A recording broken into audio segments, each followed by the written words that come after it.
I have with me Congresswoman from Michigan, Lisa McClain. Thank you very much of the Republican Party. Thank you very much for speaking to the BBC. Confident? I know it's been a marathon session. How confident are you? Very confident. Absolutely, especially with the rule vote last night. That passed. We're ready to put it on the floor as soon as Hakeem's done.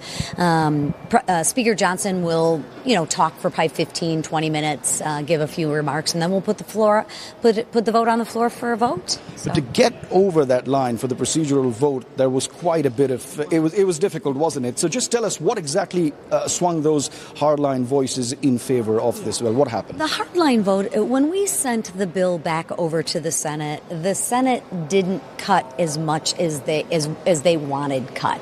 Right? And I understand that. So they wanted some assurances from the president, of which they got, that we would continue the savings process, the reconciliation process. So in essence, he gave them those assurances. This won't be, I can't believe I'm going to say this won't be our last reconciliation bill. We will do some rescission packages, which will codify the EOs from the executive orders from the White House.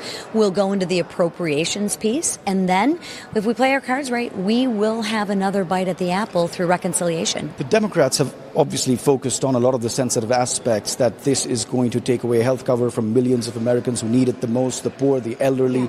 There are midterms that you'll be looking at. How worried are you that, with that kind of criticism, how much is that going to affect the Republican Party? I don't think it's going to affect us much, because it's just flat out not true. So you can say whatever you want, but people vote with their wallets. People vote for reality, right? I can tell you I'm a 6'2" blonde supermodel. Clearly that's not true. It doesn't, just because I say it doesn't make it true. But what about the estimates, for instance, from the Congressional Budget Office talking about this racking up a national deficit of, $3.3 trillion?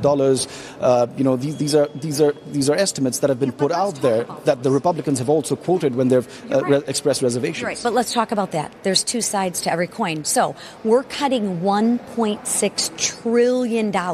Name the last time we cut $1.6 trillion. We haven't. Historical cuts. That's part one of the equation. Part two of the equation is, when you're doing your budget, what do you spend and then what do you take in, right?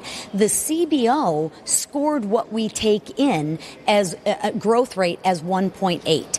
Well, we haven't had 1.8 growth rates since before World War II. Historically, the growth rate is 2.2, 2.3%. For every 0.1 percentage rate you get from 1.8 to 1.9, that's 1.5 trillion in revenues, and we haven't even talked about the tariffs. So if you understand the math and you count both sides, we are actually saving money.